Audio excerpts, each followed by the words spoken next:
Je vous propose cette fois une vidéo scientifico-philosophique qui est l'aboutissement de ma réflexion sur l'écologie que j'ai menée depuis 5-10 ans. Souvent, les politiques écolos, les ONG ou associations écolos sortent qu'il faut tendre vers de la décroissance, qu'il faut de la sobriété, qu'il faut moins consommer. Tous ces conseils sont vrais, mais franchement trop flous pour savoir comment l'appliquer. Ça fait un peu vœu pieux, vous ne trouvez pas? Certains disent même que c'est une solution pour se passer des centrales à charbon et nucléaire. Je vous ai montré dans une vidéo précédente que ça ne fonctionnait pas. Dans mon quotidien, j'applique une autre démarche que la restriction. Je vous livre ma méthode. Être écolo, ce n'est pas que moins consommer, c'est changer son rapport au temps. C'est un peu brut dit comme ça. Regardons ensemble comment cela se traduit et si cela fonctionne à titre individuel, au niveau d'un système et d'une société.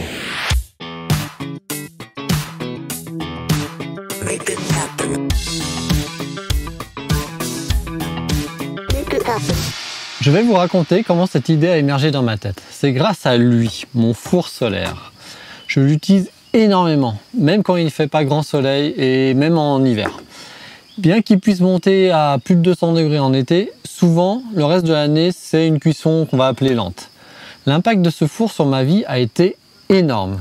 Je me mets à cuisiner maintenant à 10 h le matin au lieu de juste 5 minutes avant le repas de midi et je recuisine vers 15 h pour que ça cuise lentement et j'ai le repas chaud comme ça à 19 h.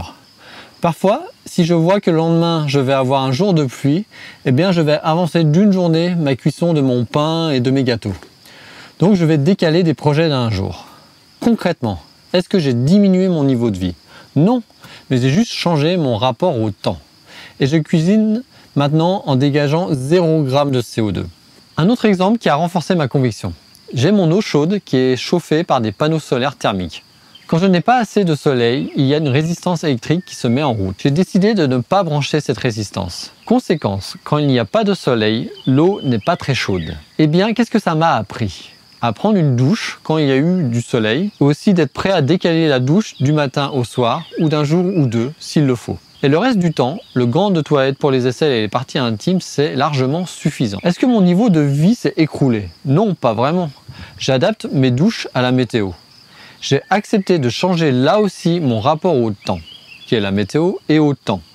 Autrement dit, consommer de l'énergie quand elle est dispo. Finalement, ma proposition est la bonne solution si vous êtes dans un système d'autoconsommation, sans vous raccorder au réseau. Vous consommez quand vous avez de l'énergie, et quand il y en a moins de disponible, vous serrez la ceinture. Est-ce que cette proposition fonctionne pour d'autres concepts? Regardons ça. Application à la nourriture. Celui-là, je vais passer vite car il est évident, ça veut juste dire consommer des produits de saison. Application au transport. Quand vous acceptez de prendre un transport en commun, cela revient à dire que vous acceptez de consommer de l'énergie quand elle est disponible.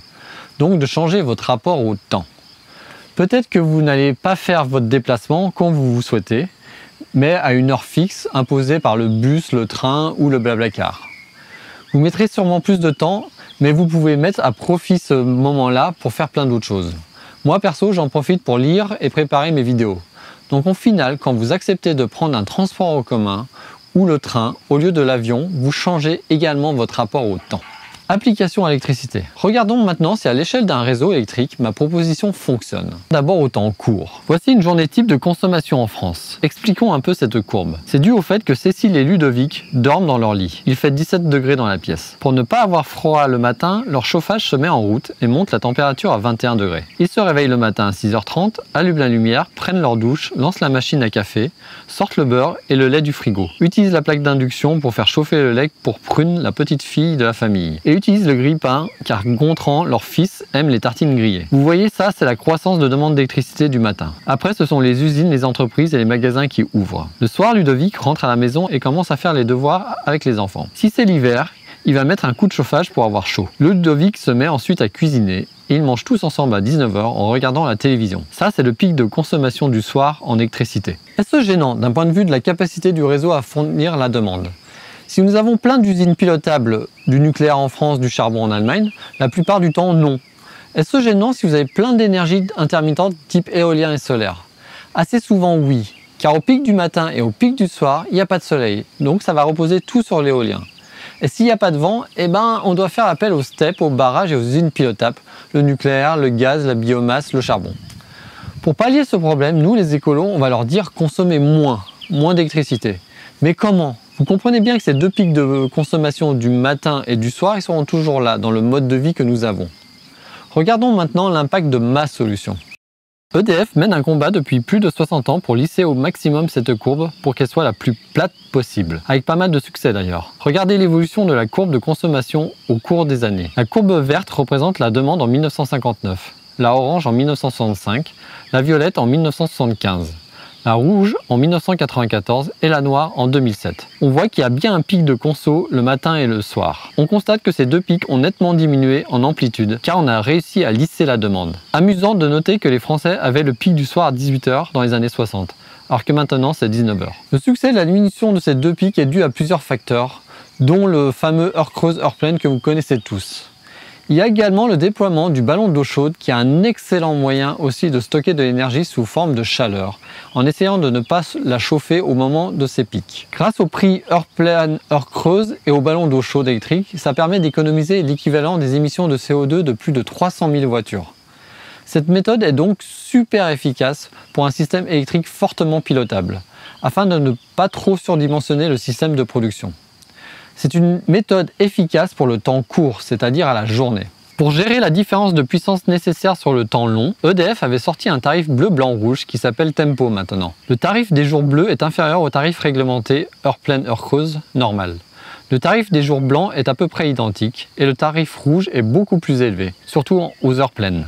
Entre le 1er novembre et le 31 mars, il y a ainsi 22 jours, c'est-à-dire les jours où il fait vraiment froid et que la demande électrique est très élevée. Tout ça, c'est très bien, mais ça fonctionne avec un mix avec plein de pilotables, c'est-à-dire en France, plein de nucléaire. Donc dans un système plein d'énergie pilotable, changer son rapport au temps, c'est juste essayer d'éviter de consommer au pic du soir et plutôt consommer la nuit. Et également les quelques jours tendus par an en hiver, essayez de consommer le moins possible. Mais maintenant que l'on ouvre grandement le réseau aux éoliens et au solaire, ce n'est pas du tout la même chose. Je vous ai montré dans une vidéo précédente que tout l'enjeu derrière les ENR intermittentes est de gérer le stockage. Réduire sa consommation, c'est bien pour le CO2, mais ça ne permet pas de se passer des solutions de stockage coûteuses en matériaux et des usines pilotables. Regardons si ma proposition de changer son rapport au temps permet d'être une solution pour réduire le besoin de stockage de gaz et de nucléaire. Voici la consommation en électricité des Français. Chauffage et eau chaude représentent 41% de la conso. On pourrait décaler sur du temps court pour chauffer l'eau chaude sanitaire quand il n'y a pas de soleil ou pas de vent. Et par exemple, surchauffer la maison quand il y a de l'énergie disponible pour que les murs de la maison emmagasinent la chaleur. Pour le lavage qui représente 10%, on pourrait également décaler à attendre qu'en Espagne par exemple, il y ait une surproduction de solaire. On pourrait même imaginer payer les gens pour consommer quand il y a une surproduction. Les électriciens anglais ont d'ailleurs payé leurs clients pour consommer de l'électricité pendant la crise du Covid-19. Dans les faits, les potentiels de déplacement sont essentiellement sur le chauffage et l'eau chaude sanitaire. Sur le lavage et le froid, c'est très faible. Mais on est d'accord que faire de l'effacement, ça ne fonctionne que si la météo est défavorable sur quelques heures ou un ou maximum 2 jours. La question intéressante est, peut-on assez effacer pour se passer de centrales nucléaires? En fait, la réponse est toute trouvée. Il faut regarder les scénarios Négawatt et de l'ADEME. Regardons le scénario 100% énergie renouvelable de l'ADEME. Ils affirment que c'est possible de se passer totalement du nucléaire et du gaz. Cela passe par une baisse de la consommation, mais surtout par un effacement de la consommation. C'est quoi finalement l'effacement? Ça existe déjà aujourd'hui. Quand on sent que la demande sur le réseau français va dépasser la capacité de production, on va demander à des gros consommateurs, genre les industries qui font de l'aluminium, d'arrêter leur ligne de production. Mais ces entreprises sont rémunérées pour ce service rendu. Il existe des entreprises dont le métier est de gérer l'effacement, comme Energypool, le premier opérateur d'effacement en France, capable d'effacer les process des grands industriels, ce qui représente vite quelques gigawatts. Ce que propose l'ADEME, c'est de l'étendre à plus d'industriels, mais surtout aux particuliers. Eh bien, dans quelle proportion l'ADEME propose que nous faisions de l'effacement? Une idée? 10%, 20%? En fait, il propose d'asservir presque toutes les consommations à la variabilité des productions des éoliennes et des installations photovoltaïques. Toutes les consommations d'eau chaude sanitaire, 75% du chauffage électrique, 38 à 56% des produits blancs électroménagers. Pour ceux qui ont une voiture électrique, ce sera 80% de recharge des véhicules électriques qui seraient effaçables. En gros, il propose ce que je m'applique depuis plusieurs années. Consommer quand il y a de l'énergie. Mais eux le font à des proportions radicales. Pour les industriels, c'est 55% qui sont effaçables. Les hypothèses de l'ADEME conduiraient à une puissance effaçable de 60 gigawatts. 60 gigawatts! Ça vous parle peut-être pas comme ordre de grandeur, mais c'est gigantesque. RTE, qui gère le réseau français, et la société spécialisée E-Cube estiment le potentiel de demande pilotable grâce au réseau intelligent de 9,3 gigawatts et celui pilotable dans l'industrie de 4,5 à 6,5 gigawatts. Donc d'après RTE, ça fait un maximum de 16 gigawatts. Eux, l'ADEME, ils disent 60 gigawatts. Mais où je trouve que l'ADEME se trompe, c'est que la réalité actuelle montre qu'il est très dur d'élargir l'assiette de l'effacement, car ça veut dire l'élargir à des petites charges, et aujourd'hui, ça se traduit par des échecs commerciaux. Parlez-en à Energy Pool, dont le métier est de fournir des solutions pour l'effacement. Leur patron témoigne en expliquant qu'aujourd'hui, les industriels voient moins en moins l'intérêt de faire de l'effacement, car ils ne sont pas assez rémunérés pour cet effort. Pour le résidentiel, pour l'instant, c'est encore plus compliqué, parce que cela nécessite d'agréger des petites quantités chez plein de monde et de demander le consentement à chaque consommateur, car d'après la loi, on ne peut pas lui imposer. Seuls les pays ayant de très gros et réguliers blackouts l'imposent, comme l'Afrique du Sud. Bon, tout ça, ce sont des histoires techniques de professionnels et de sous. Mais la vraie question, la seule qu'on doit se poser, vous la voyez, non? Comment on fait pour faire accepter cette solution aux Français? Petite parenthèse, pour ne pas allonger la vidéo, je ne rentre pas dans les détails du scénario négawatt. Mais la question reste la même. Déjà, la première question dans le cas du scénario de l'ADEME, qui décide de qui efface quoi? Vous êtes d'accord, il faut bien un grand chef d'orchestre qui prenne la décision à votre place. Eh bien, toutes les consommations seraient sous le commandement d'un gestionnaire du système qui décidera quand et quoi vous pouvez consommer. Pourquoi pas? Mais vous pensez que les Français sont prêts à ça? Aujourd'hui, alors qu'ils ont le choix de déplacer l'utilisation de leur lave-vaisselle, de leur lave-linge, ils ne le font déjà quasiment pas. Regardez en rouge la consommation de ceux qui ont un tarif normal et en bleu ceux qui ont un tarif jour-nuit. Le déplacement est très faible, donc visiblement les Français ne sont pas prêts, parce que c'est contraignant. Pour l'anecdote, il y a une entreprise américaine qui propose un concours entre ses clients et ceux qui effacent le plus d'électricité gagnent, je vous le donne en 1000, un voyage en avion. L'écologie Made in USA. On pourrait se demander pourquoi ils proposent ce concours. Eh bien, on se rend compte que les personnes au début font des efforts pour changer leur mode de consommation, mais qu'au bout d'un moment, ils se lassent et reprennent leurs vieilles habitudes. Et oui. Et pour réaliser cet effacement, il faudrait des compteurs intelligents dans chaque foyer. Vous avez vu déjà la résistance qu'il y a pour poser un pauvre petit compteur Linky totalement inoffensif. L'ADEME pense sérieusement que ça va se faire sans problème d'acceptation sociale. Donc ma proposition pourrait fonctionner, mais avec un coût social et économique très lourd et des difficultés techniques très contraignantes. Bon, admettons que l'on y arrive. Il reste le problème des temps longs. L'ADEME, pour ces simulations, propose des effacements sur quelques minutes et quelques heures qui sont loin de correspondre à ce qui est nécessaire pour compenser la variabilité des énergies renouvelables sur des temps longs. Je vous ai parlé de la pointe de 19 h, mais ce n'est pas le plus gros problème. En 2012, il y a eu la vague de froid en France. Regardez les profils de consommation. On voit que le pic de consommation de 19 h du 25 janvier est inférieur au point le plus bas du 8 février de la même année. Pour RTE, c'est les vagues de froid qui risquent le plus de mettre à mal le système et au vu de l'évolution du réseau, ils estiment la probabilité de défaillance à 100% à la prochaine vague de froid de la même ampleur que 2012. Plus qu'à espérer qu'avec le réchauffement climatique, ces vagues de froid n'arrivent plus. Dans cette situation, changer son rapport au temps, c'est accepter de vivre dans le froid. Moi, je le fais de temps en temps en mettant une doudoune chez moi, en ne chauffant pas trop. Mais mon logement est très bien isolé, donc c'est plus facile à appliquer et d'accepter de vivre à 15-16 degrés. Quand tu vis dans une passoire thermique, ce n'est pas possible. Donc ma proposition de ne consommer que quand il y a de l'énergie disponible devient difficilement tenable. Comment accepter de se passer d'électricité sur plusieurs jours en période de froid? Pour les transports, être écolo, ce n'est pas moins consommer, mais de changer son rapport au temps en prenant des transports en commun. Dans un système électrique à dominante nucléaire, être écolo, c'est surtout moins consommer et éviter de consommer quand tout le monde consomme afin de lisser la courbe de consommation. Dans un système d'autoconsommation individuelle et collective à base d'ENR, ma proposition fonctionne et est pour moi la seule approche qui peut justifier l'autoconsommation. Dans un gros système électrique à dominante énergie renouvelable intermittente, ma proposition de changer son rapport au temps marche moyennement. Certes, dans ce contexte, être écolo, c'est accepter de consommer quand il y a de l'énergie produite par les ENR intermittentes, car ça permettrait de se passer d'une partie du stockage au temps court qui nécessite des solutions très coûteuses en matériaux. D'ailleurs, pour ceux qui sont chez Enercop et compagnie, je me demande si par souci de cohérence, il ne faudrait pas adapter votre consommation par rapport au temps, la météo et au temps, pour que le nucléaire et le gaz ne comblent pas l'absence de production des énergies renouvelables. Car autrement, c'est un peu hypocrite de prendre Enercop et de consommer comme d'habitude. Il faut prendre Enercop et consommer surtout quand il y a du vent et du soleil, et beaucoup moins ou pas quand il n'y a pas d'énergie issue des ENR intermittentes. Je me permets cette remarque car c'est ce que je fais moi avec mes systèmes. À votre décharge, il n'y a pas aujourd'hui à ma connaissance des outils qui vous permettent de savoir facilement s'il y a un pic de production d'ENR intermittente quelque part en France ou en Europe.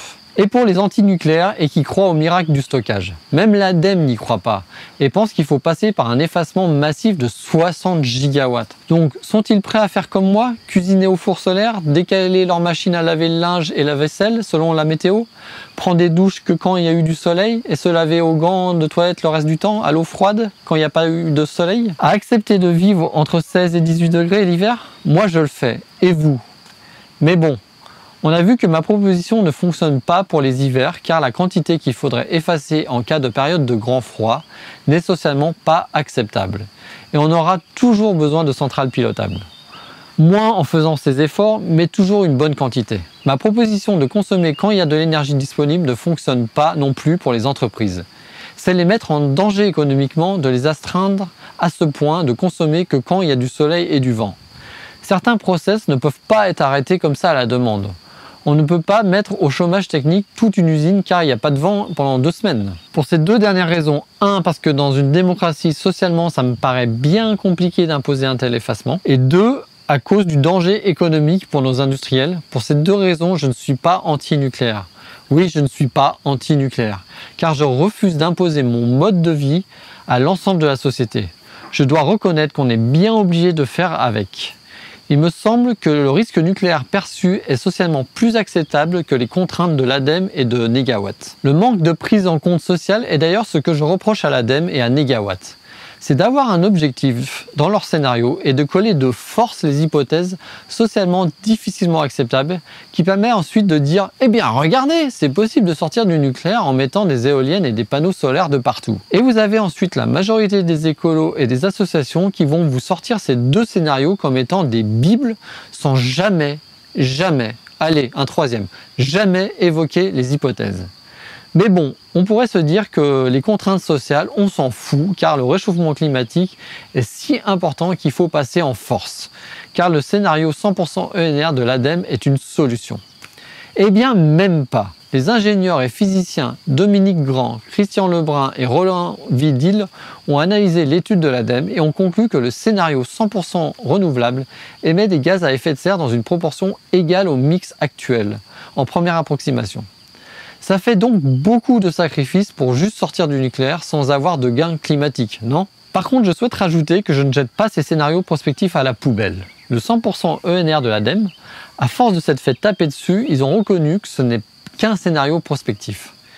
Et le scénario Negawatt, à mon avis aussi, doit être vu comme un scénario prospectif d'un monde où l'énergie manquera et où les personnes ne pourront pas consommer comme ils le souhaitent. D'ailleurs, il y a quelques mois, je discutais avec une tête de proue d'Europe Écologie Les Verts et en l'acculant sur le fait qu'il ne pouvait pas dire que les énergies renouvelables intermittentes peuvent permettre de se passer d'énergie pilotable, telle le nucléaire ou le gaz.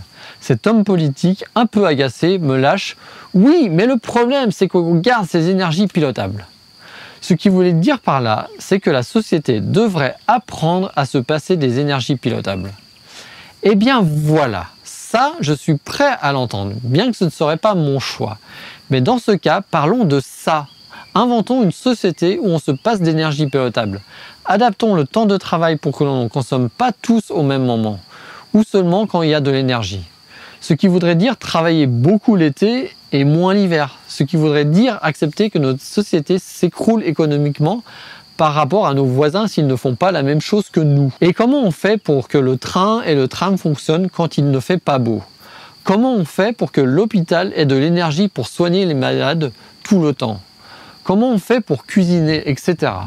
Parlons concrètement de ces choses-là. Imaginons un monde qui consomme de l'énergie quand elle est disponible. Et surtout, posons-nous la question, comment les Français pourraient l'accepter?